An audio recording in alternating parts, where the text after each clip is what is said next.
Okay, so hello and good afternoon, everybody, and welcome to the VegFest UK Online event for November the 14th and 15th. This is the 3 o'clock live stream on Saturday. Be available to watch afterwards. But we're very happy to welcome aboard today the Plant-Based Health Professionals UK, which is a group of specialists, GPs, consultants, doctors, researchers, and general experts in the field of plant-based nutrition and such like. And Leila Degum is a host today who's put the panel together. And Leila, I'm going to hand over to you without further ado, except to say a very warm welcome to all our panelists and very much a thank you for giving up your time and expertise for free to share with everyone. And I do think there'll be an opportunity to ask some questions later. I'll have one for the panel. Thank you. Leila. Thank you, Tim. It's really lovely to be here. And thank you, everybody, for joining our panel discussion. I'm actually really excited to be part of this panel. I know it is, well, in London, it is rainy, so it makes it easier for you to join us, hopefully. And we're going to talk about, what to eat for optimal health. But before we get started, I wanted to thank everybody who actually sent their questions to us, which we are going to answer later at the end of this panel discussion. I also want to tell you again about the 3 prizes we have. We are giving away 3 prizes. All you need to do is post a picture of a panel discussion, and one fact you find it useful or interesting, and then obviously tag the Plant-Based Health Professionals UK. And Dr. Shreem Hassan, she'll have a look at their pictures and the facts, and she'll choose 3 lucky winners.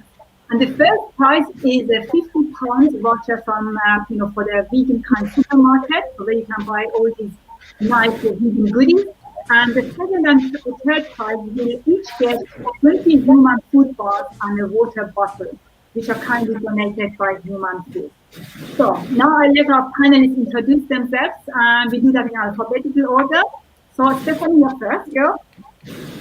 So hi, I'm Stephanie. I'm a nutritionist, and I specialize in coaching people who want to transition towards a plant-based or vegan diet, or plant-based and vegan people that just need a bit of help with their nutrition. Thank you. Helena? Hello, good afternoon. I'm Helena Holmes. I'm a registered nutritionist.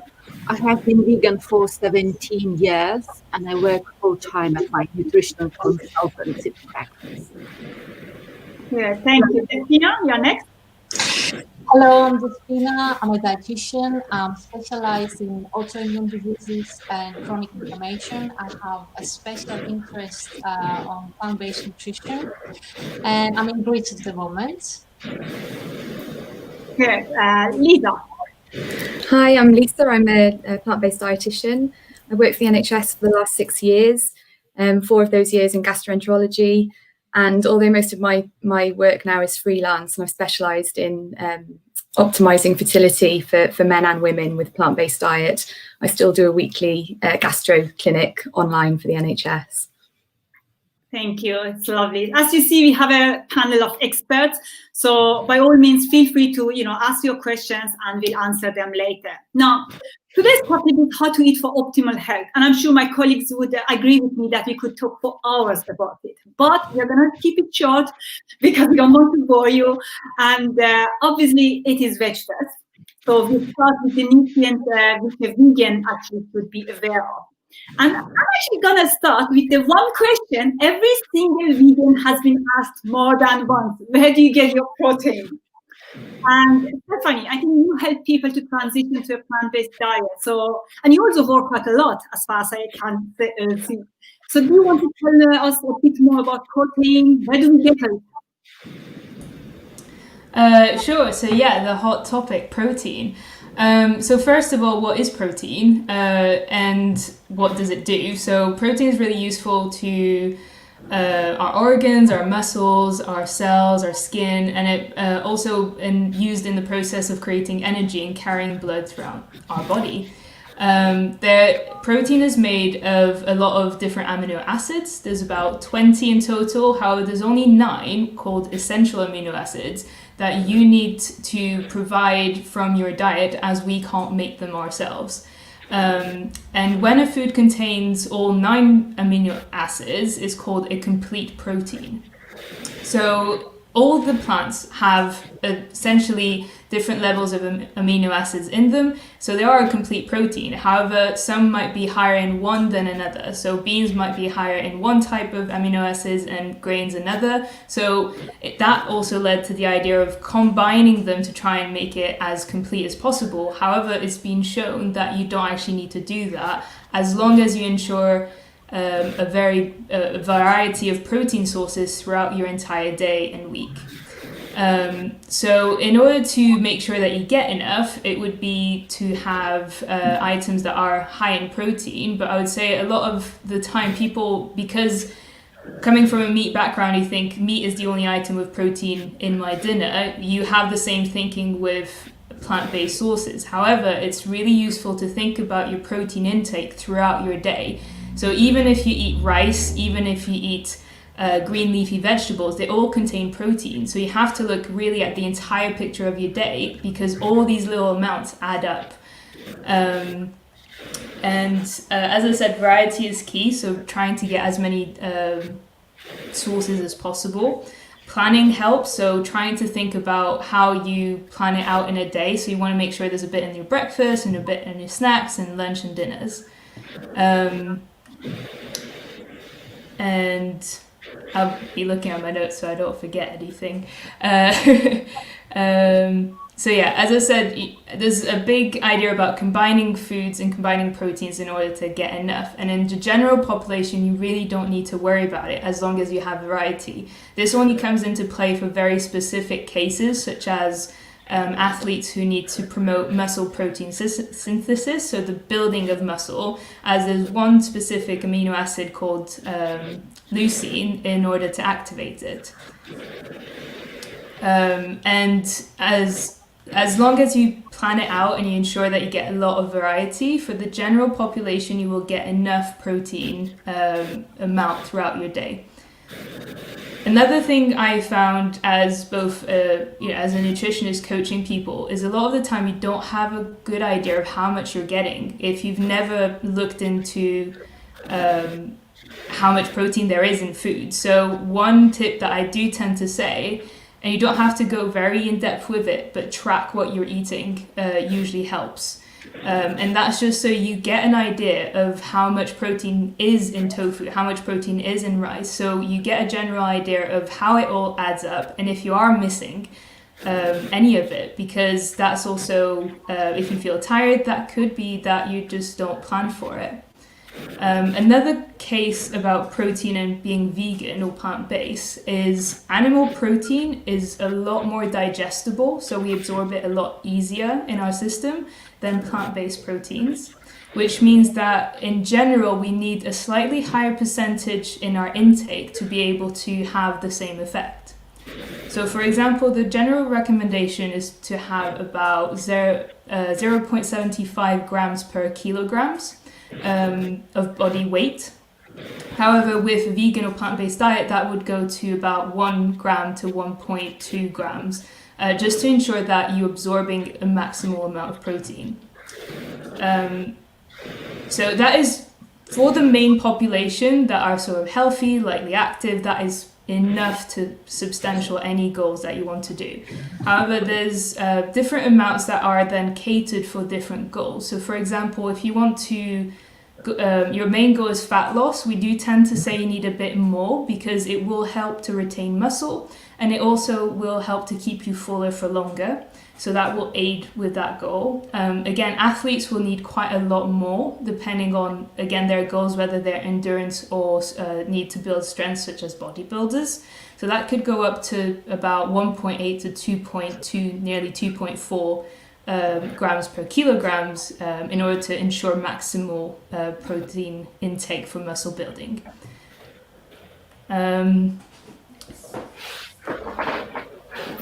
Sorry. I don't know where Leila's gone. Sorry to interrupt you. But I think the key message is that when we're on a plant-based diet, that we all get enough protein without really worrying too much about it, because, as you said, protein is in everything, and I don't think we need to worry too much about about not getting enough, because I think people are quite concerned about it, and like most nutrients in a plant-based diet, it's unnecessary to be concerned, because as we all know, it's easy to get all of our nutrients from a well-planned plant-based diet. Definitely. I mean, like within even the omnivores, the protein has definitely been marketed as you need as much as possible. However, any excess protein that you intake that you don't actually need for building your muscle, for your cells, just gets stored as energy, so therefore as fat if you overgo on your calories. So as long as you eat within your calorie intake, as you said, from different sources, you will generally get adequate protein from a vegan or plant-based source. Yeah, absolutely. I think Leila's backstage. We can't see her at the moment.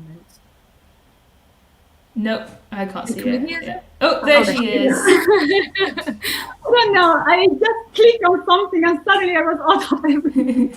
Thank you for taking over and talking about that. Yes, you covered everything you need to know. I just want to add something else about people who actually train a lot. One of the questions I always get is like I'm working out, so how much protein do I need? And we know from studies that actually if you work out just 6 to 8 hours per week, you do not need to worry about your protein. So honestly, there's no need to actually calculate your macros and see if you need to have more protein than what you're already eating.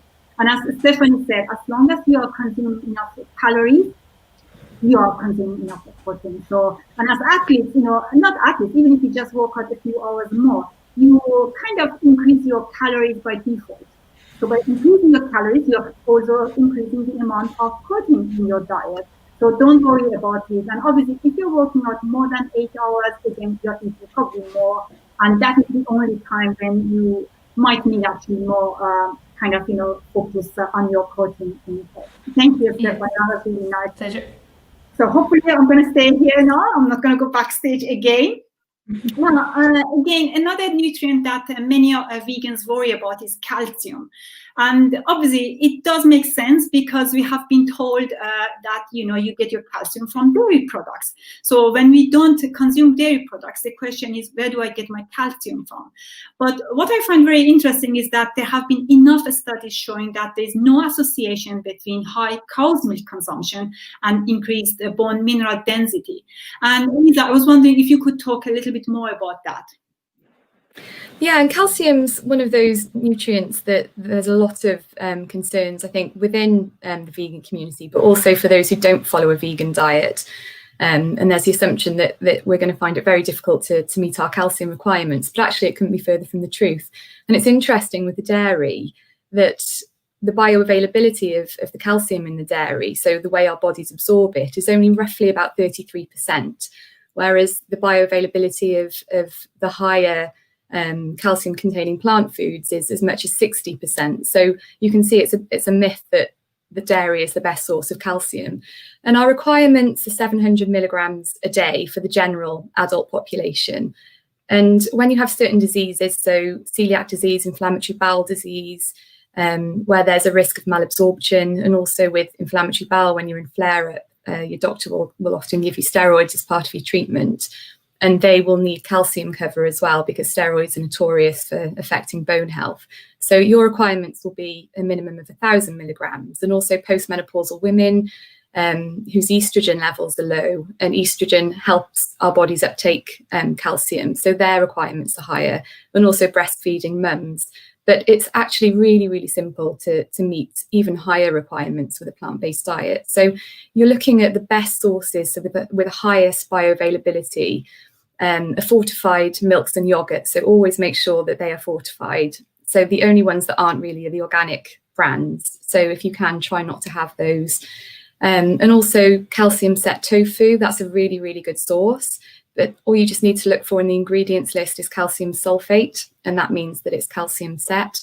and also the majority of green leafy veg. So the only exceptions really, and the most commonly eaten ones, are spinach and beetroot greens, because they are high in oxalates and they can reduce the calcium absorption. So it's also important, as well as eating enough calcium, spread it out throughout the day as well. Don't just try and meet all your requirements in one meal. Also, you have to look at other factors, so not smoking, not having excessive alcohol or caffeine, and making sure that you're doing some weight-bearing exercise as well. So anything that uses your body weight to strengthen your bones. So unfortunately, walking by itself isn't a weight-bearing exercise, but if you wear a weighted jacket or carry a weighted bag, then it does become a weight-bearing exercise. And finally, you have to have adequate vitamin D in your diet as well, because vitamin D helps us absorb the calcium. So especially at the moment when it's winter and it's dark and it's horrible outside, the sun isn't strong enough to help us make vitamin D. So we should all be taking a 10 microgram supplement, and that's the guidelines at the moment.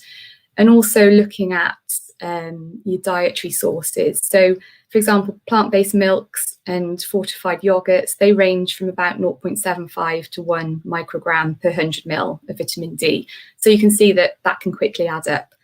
And also some breakfast cereals are fortified as well, not all of them. So as long as you're having the foods and other sources, the tahini, almonds, Brazil nuts, almond butter, nut butter, oranges, there are loads of good calcium sources in a plant-based diet, so you don't need to worry. Thank you. And I think, we always think you get your calcium from dairy products, but actually the absorption of calcium in dairy products is only 30 to 34%, whereas the calcium from, green leafy vegetables can be actually absorbed up to 70%, isn't it? So I think it is really interesting. The food industry, or actually the dairy industry, has been very successful in giving us the message that, dairy products equals calcium, and it doesn't really. We can get it from so many other sources. And you also talked about vitamin D, which is really important to consider, especially now because there's apparently an association, we believe, between vitamin D deficiency and COVID-19. And also, people with darker skin, they might actually need higher doses. And even, in summer, when there is actually enough sun, usually the recommendation is 15 to 20 minutes sun exposure. But for people, again, with darker skin colors, and they need actually longer sun exposure. So that is one things we need to be aware of. And yes, very interesting. Now, the next nutrient, which is of interest to us vegans, is actually omega-3 fatty acids. And Helena, I think you're an expert, and I want you to tell us. We don't eat fish, and usually again people think fish equals omega-3. So where do we get our omega-3, and do we need to take supplements? That's another issue. Can you talk to us about that? You're on mute, Helena. You're on mute. Unmute. Better. Okay, yes. Well, I do that all the time. So that's my very favorite subject, also because it's quite controversial, and I love getting into the essence of controversial things. Omega-3 is an umbrella term for 3 main fatty acids, or fats: alpha-linolenic acid, eicosapentaenoic acid, or EPA, and docosahexaenoic acid, or DHA. I'll use abbreviations because, well, to save time. We get ALA from plant oils, such as linseed or flax seeds, chia seeds, linseed oil, chia seed oil, rapeseed oil, as well as walnuts, hemp seeds, other nuts and seeds in lower quantities. Some dark leafy greens, although I would not bet that they are a very good source, but purslane is one very good source, one sort of dark leafy green. And also, interestingly, some Nordic berries, so berries that grow in very northern altitudes, like lingonberries. However, the studies suggest that the main health benefits, such as anti-inflammatory effects or possible prevention of some cancers, as well as the importance of brain development and brain function come from EPA and DHA. Preformed EPA and DHA are found mainly in seafood, so fish, crustaceans, shellfish, and some types of microalgae or algae. But it's very important because the algae that are usually used for human nutrition, such as kombu, wakame, for example, they are not good sources of DHA. They might have some EPA, but not DHA. Whereas microalgae and algae that are not used for food, they are used for making supplements, they are actually the source where fish gets their EPA and DHA, because fish, like us, they cannot synthesize neither EPA nor DHA. They eat microplankton, which in turn feeds on microalgae, and that's where fish get their EPA and DHA. And another thing, just to mention, EPA, ALA, EPA, DHA belong to the category called essential fatty acids. Our body cannot synthesize them, so it's really important to get them from food.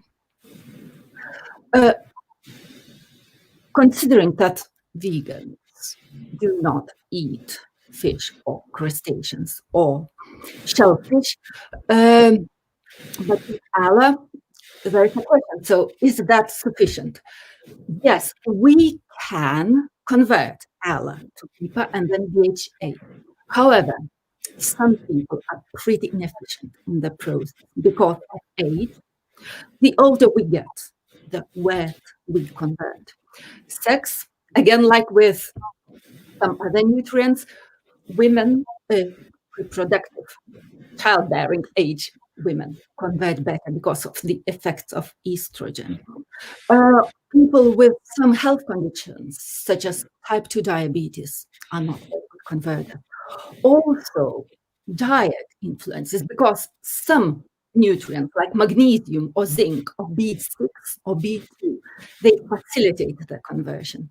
Some foods like saturated fats or foods rich in preformed EPA and DHA, they slow down the conversion. So now, if we think at this stage about someone eating a healthy, whole foods, plant-based diet, we are quite well covered from the dietary point of view for all the elements that facilitate the conversion.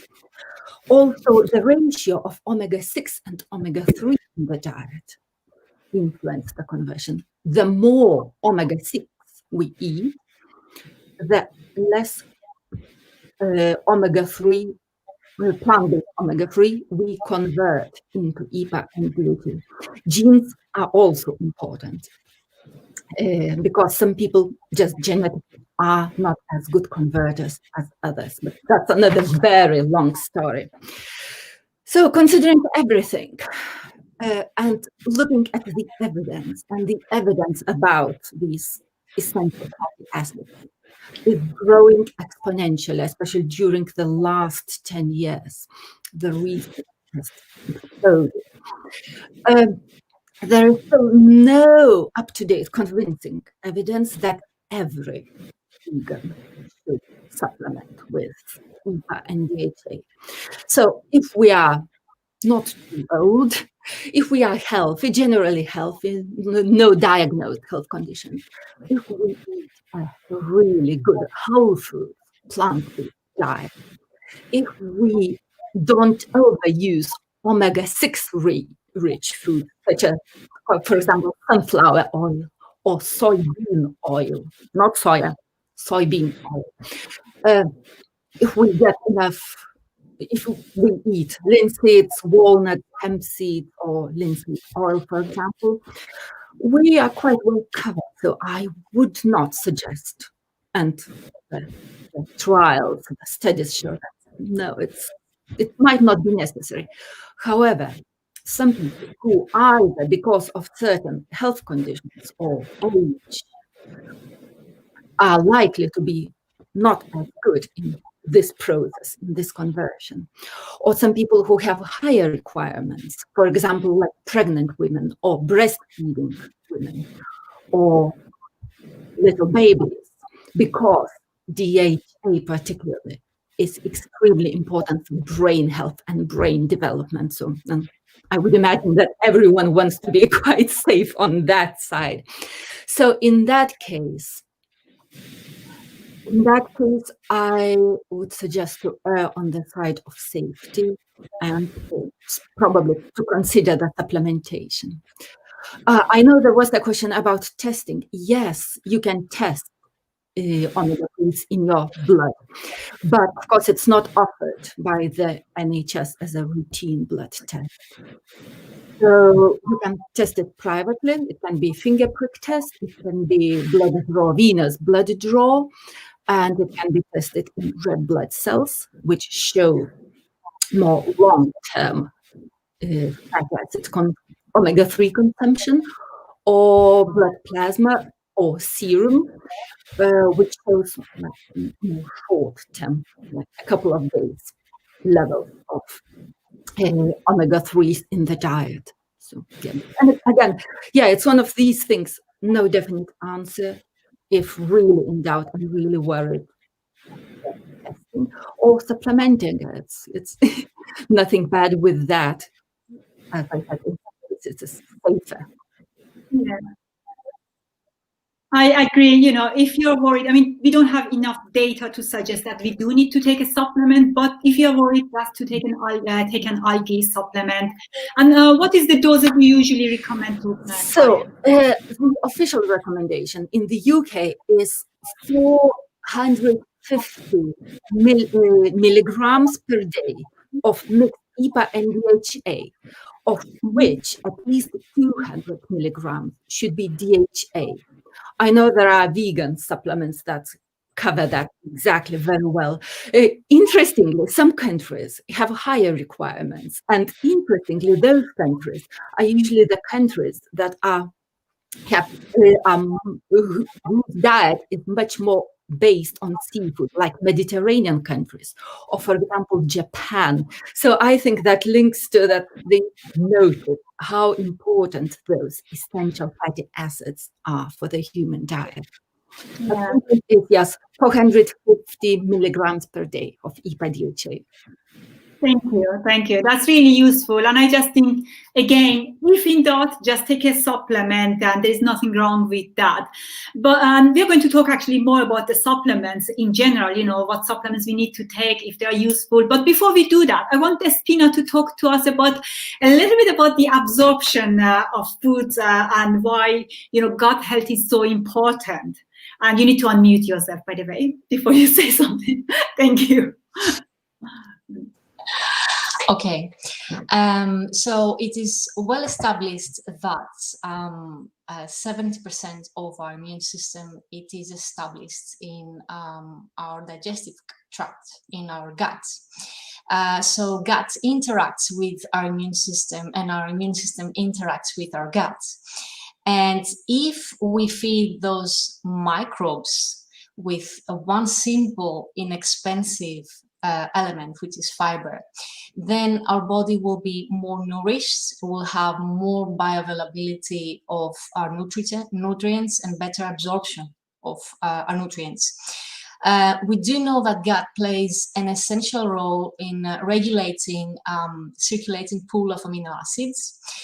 We do know that it plays a role for the synthesis of vitamin K, such an important vitamin for bone health, and also for B12 and other B vitamins. So it's very important to nourish those microbes. One of my favorite projects, the American Gut Project, suggested recently that in order to have a bacterial richness, more bacteria and more diverse bacteria, we need to consume 30 to 40 different plants per week. Now, for some people that sounds a lot, but for people following a vegan nutrition or plant-based nutrition can be quite easy. So if, let's say, we have in our plate a couple of green leafy vegetables and maybe a nice baked sweet potato, our favorite pulses may be some chickpeas or lentils, and then we have a nice dressing with avocado and maybe some pomegranate seeds on the top. We already have 5 different plants. So it's not so difficult. And since winter is coming, and I'm a very fond of winter, despite the fact I'm Mediterranean, I love soups. So we can, into our soups, we can put lots of vegetables. Have a nice pumpkin soup with carrot and ginger, and then on the side we can have a bowl of pseudo grains. Buckwheat or quinoa are fantastic for our guts because can reduce the pathogenic bacteria in our guts. And maybe green leafy vegetables as well. And it's very crucial to combine steamed and baked vegetables with raw vegetables as well, because it's one of them has different microbiome as well. Plants have their own microbiome, and we can benefit from plants. And the most important thing in order to have better absorption in nutrients is to have good prebiosis. So a very good prebiotic environment in order for probiotics to stick as well. So if we choose foods like onions, garlic, leeks, and have a variety really of plants, it doesn't matter how much we're eating, but it does matter the variety we have. We need to have a better look and start asking the question, what type of foods do we need in order to increase the absorption of nutrients, and not to ask questions like how much of vitamin C do we get from an orange or from an apple. We have to trust the synergistic effect of the wholeness of foods and have a variety in our diet, and maybe try a nice fermented foods will benefit our guts, such as kombucha, which is my favorite, which is packed with polyphenols and vitamin C. Miso also, it's I add miso almost to every plate of mine, which is very high in calcium and vitamin K. Again, very crucial for bone health. Just a little bit of tip here, not to add miso to very hot plates because it will destroy the microbes. Fermented cabbage as well, which is very inexpensive. You can have that at home. And I know that there are many companies at the moment that have fermented products that are made with no sugar and vinegar. So it's available to all of us, really. I really liked what you said about the fact that we focus too much on, how many milligram or microgram do I need of one nutrient, whereas actually what we need to focus on is actually having a good microbiome to actually be able to absorb that, isn't it? And you also mentioned the synergistic effect of foods. And can you tell us a little bit more about it, and whether, is there a difference between taking those nutrients from a supplement than from foods? I mean, would that, because I heard somebody actually saying that, even if you take supplement, it is better to take a multivitamin supplement so that you have all the different nutrients together. But that's not a synergistic effect, is it? Exactly. Yeah. Well, the problem with the multivitamins at the moment is that it contains fat-soluble vitamins and water-soluble vitamins.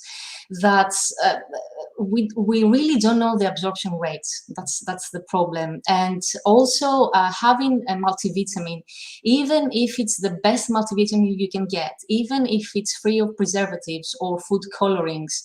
So if the company is saying that it's natural occurring ingredients or vitamins, there's nothing natural to isolate really vitamins and minerals. When you're eating an apple, you're getting so much more than vitamin C. You're getting the fiber, you're getting the polyphenols, you're getting everything really, and your body recognize the natural foods and absorb better. I think, Leila, you're right. If we start focusing on getting a varied diet and having a wholeness in our diets, our body responds better and the absorption rate is better. And I do know that from your research at your degree, having multivitamin for long term can lead to detrimental health effects as well. So yes, okay, if we have a child that doesn't have a variety in his diet or in her diet, or if we have someone that is elderly or pregnancy that has lots of nausea maybe and cannot have a variety on a diet, instead of giving multiple supplements, different supplements, which can be very tiring for a person, yes, it could have a multivitamin then, but it will be our last solution really. Yes, I agree. It should really be the last solution for people who cannot eat. And it is interesting, when I was actually researching again for this panel, I looked at more studies, and there are so many studies saying that actually, people taking more folic acids, there was increased risk of breast cancer, or beta carotene, increased risk of prostate cancer. And I just think, why would anybody want to take a, vitamin supplement when you can actually take it from foods? And especially in the West, and most of our audience are going to be actually, living in the West. We do have access to foods, to a variety of foods. And I think personally, I find that one of the other problems with multivitamin supplements is that a lot of people assume, now I'm getting, my bases covered, so I don't need to worry about it anymore. I can go out and eat as much junk food I want because I already had my nutrients, the important nutrients. But we know that that is not right, and we should really focus on food. But there are some supplements which a vegan has to take. It's non-negotiable. One of them is vitamin B12. Stephanie, do you want to tell us a little bit more about it? Yeah, so B12 unfortunately is one that we can't get in our diet naturally from plants, because B12 actually comes from microorganisms. And the reason why animal food contains it is usually because they've eaten it from their feed, or they're actually supplemented if the feed doesn't have it in. And it's a water-soluble vitamin, and it's really important for our blood cells, our nervous system, and cognitive development. And if you don't have enough of it, it could lead to anemia, fatigue, cardiovascular disease. However, if you are deficient, it could take up to about 2 years to show any sign at all, and by then it's usually too late, where nerve damage could have happened, and that's not reversible. So as a vegan, you're more likely to fall deficient because you're not getting it from animal-based foods. So that is something really important to implement as a supplement just by itself. You can't overdose on it as it's water-soluble. Any excess will get gone through the urine. And it's recommended about, I've got 25 to 100 macrograms daily, or about 2,000 weekly. And it does stay in your system for quite a long time, in terms of if you do take it regularly, you might not need it every day. As also, there are now fortified milks, yeast extracts contains B12, nutritional yeast. But I would say don't just bank on drinking some soya milk, because the amount in it as a drink would not be sufficient to meet your needs usually. Anyone over 50 is recommended, whether you're vegan or not, to actually supplement in B12 due to the diet pattern and absorption rates also. So yeah, B12 is definitely one that is non-negotiable. I think even omnivores nowadays have, I think, shown that even omnivores that eat meat don't often get enough B12 in their diet, which also I'm guessing would fall with gut health too, since you wouldn't be able to. You actually said a few interesting points. Like one of them is that actually animals are taking supplements, so it's almost like indirect. And the same we had it with omega-3. The fish is getting it from the algae. So again, kind of indirect. So we could just go to the direct source and have it, from the algae, for example. And in this case, we can just take this vitamin B12 supplement ourselves. And you also mentioned that, a lot of non-vegans are actually deficient in B12. And I think one of the reasons, not one of the many reasons, but one of the reasons is that a lot of people who actually consume animal products, they have gastric problems like gastritis, and they are taking medications like ranitidine, or PPI, omeprazole. So you see a lot of people on these medications. And again, if they have type 2 diabetes, they are taking metformin, and all these medications actually reduces the absorption of B12. So I think, again, that is what one of the reasons why, you know, a lot of non-vegans are also deficient or low in B12. And yes, the absorption as we get older, and you mentioned that. And again, that ties in with the gut health and why it is so important to look after our gut. So now I know we still have a lot to cover, but let's have a look at some of the questions we have received. Okay. Actually, let's start with the questions people sent us before, and then we go to the comments and ask those other questions. Now, Despina, we have a question about nutritional yeast and gut inflammation. Do you want to talk a little bit more about that? Yes, of course. Well, nutritional yeast is one of my favorite vegan foods.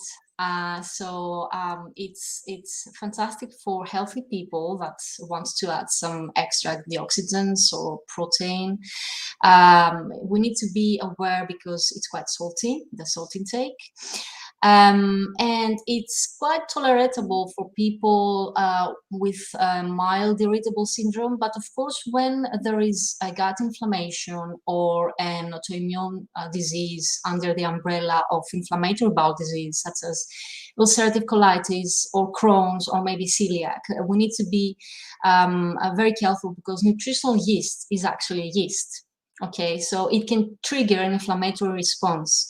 However, again, we need to individualize. So if I have a patient saying to me that he's eating lots of processed foods, or maybe he's having some dairy or whatever, we need first to make sure that has a balanced whole plant-based diet before we rule out the nutritional yeast. So if I have a patient that's having a nice whole plant-based diet and a small amount of nutritional yeast trigger inflammatory response, yes, of course, I will rule out the nutritional yeast. But the take-home message is, yes, we do have some studies saying that nutritional yeast are not helpful for people with inflammatory, with gut inflammation. So we need to be careful and individualize. Thank you. That was really good. And I think that is actually quite important, because I know a lot of vegans try to get their vitamin B12 from nutritional yeast. And I do have actually a friend who, you know, Stephanie said we shouldn't get it from the soya milk, but he does, you know, fortified soya milk and nutritional yeast. And he has been doing it for years and he has been fine. But again, that is not something I would recommend. And I think none of you would recommend it either. Supplements is what we should actually take.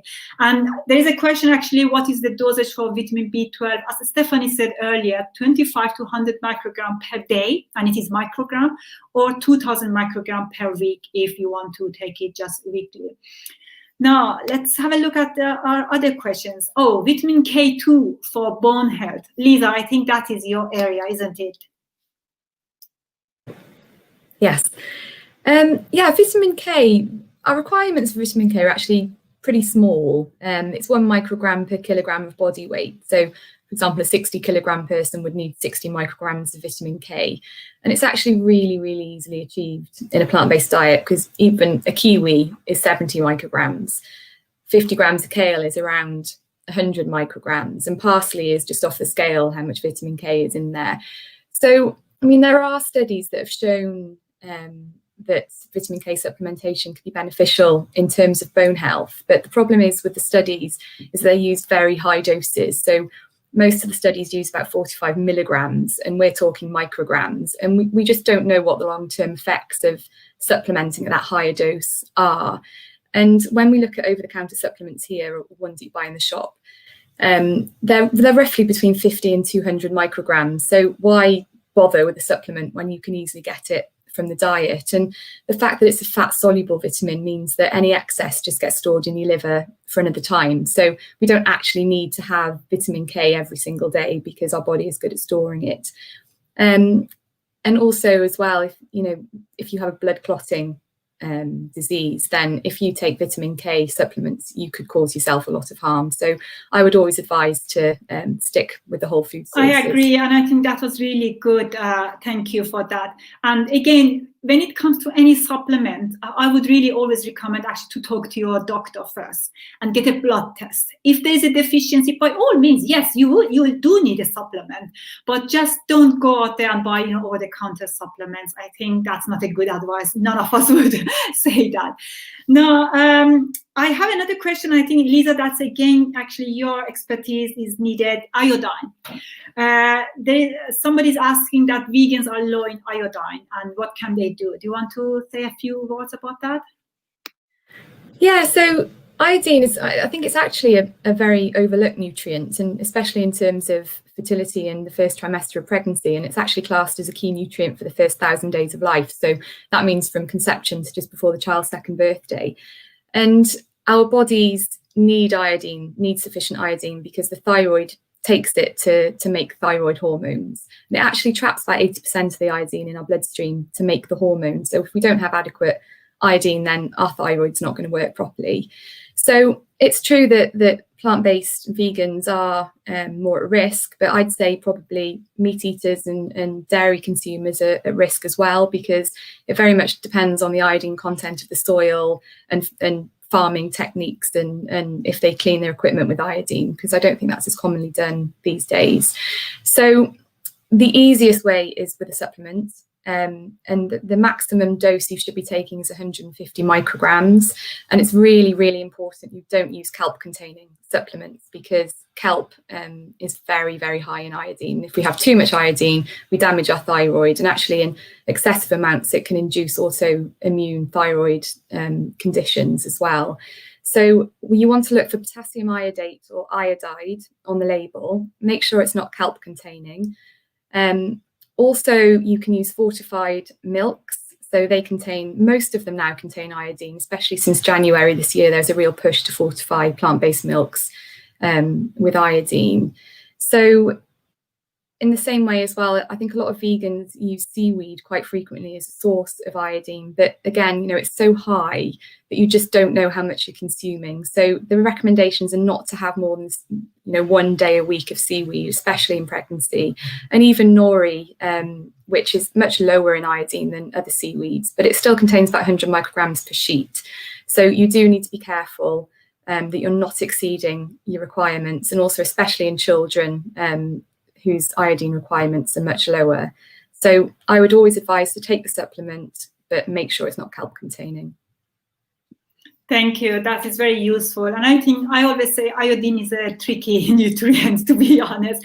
And that goes even for non-vegans, I should say that, because as you mentioned, I mean, in the UK, the main source of iodine is actually dairy products, cow's milk. And that is only because they clean the equipment, the milking equipment, with iodine-based solution. And I think the problem is even if you are not vegan, but you don't drink a lot of cow's milk, or if you drink organic milk, organic dairy milk, then that might actually not have a lot of iodine. So I think that is, even non-vegans need to be aware of that. So that is quite an important nutrient that you mentioned. Thank you very much. Now we have a question. What is nutritional yeast? Despina, do you want to talk about that? Yes, of course. Well, nutritional yeast is actually the same type as yeast that is used to bake bread and brew beer. So the thing is that nutritional yeast is grown specifically to be used as a food product.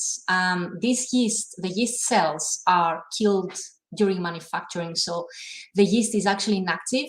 The species of the yeast are not alive in the final product, and it is used in cooking, has a nice cheesy flavor, and it can be found in two types that is not supplemented, and the type that has B12 in it.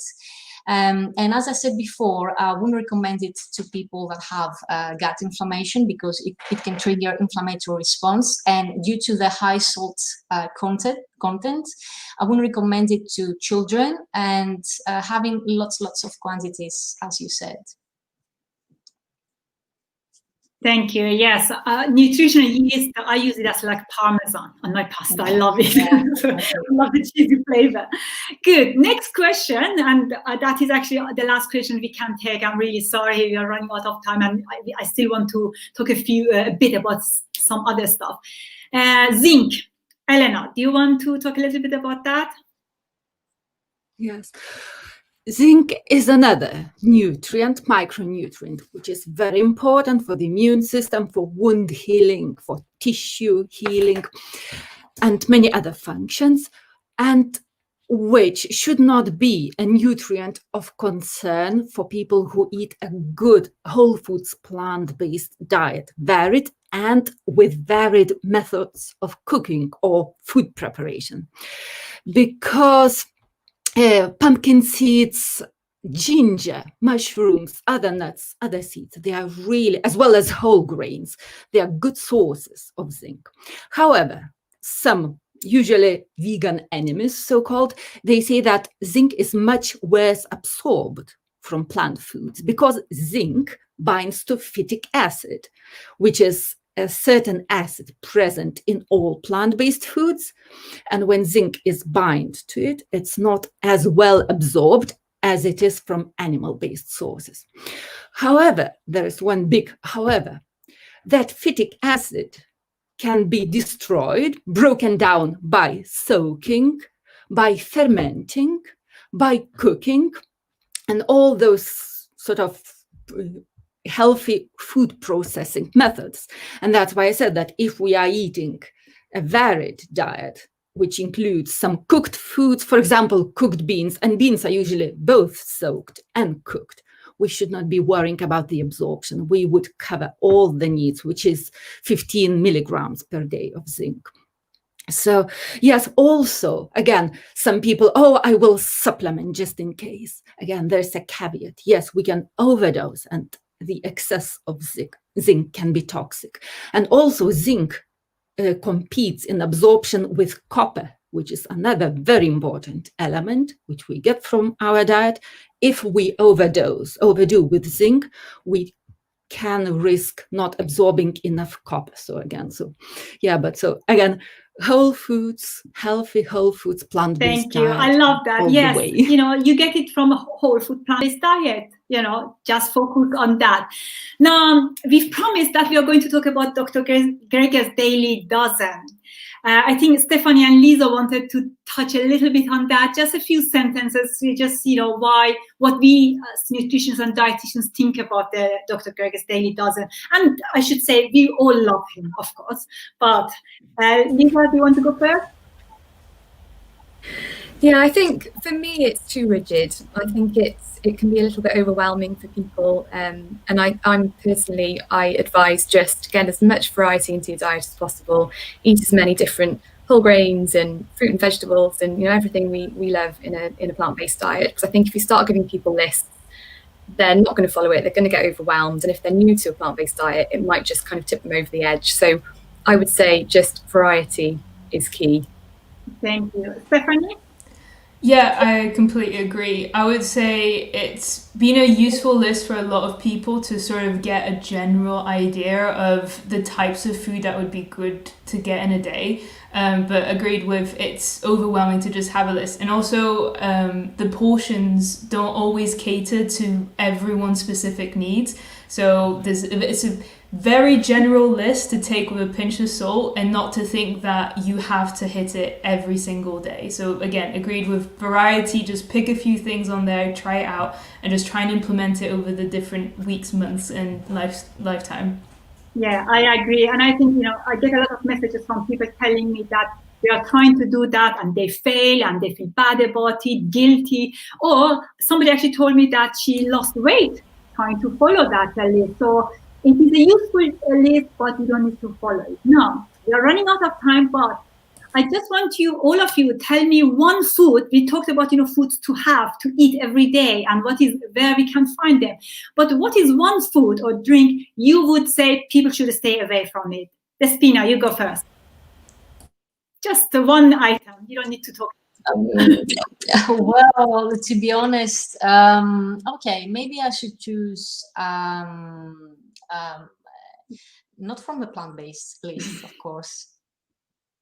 From dairy, I would say to stay away from dairy. Dairy are very high in cholesterol, very high in saturated fats, very high in salt, and really just a food for thought here. If our gut was friendly to dairy, or if humans were designed to consume dairy, why infants get a hydrolyzed infant formula? They could have a fresh pasteurized milk, but of course their gut won't be very friendly to fresh pasteurized milk. So milk and dairy are not gut friendly. I would say avoid them completely.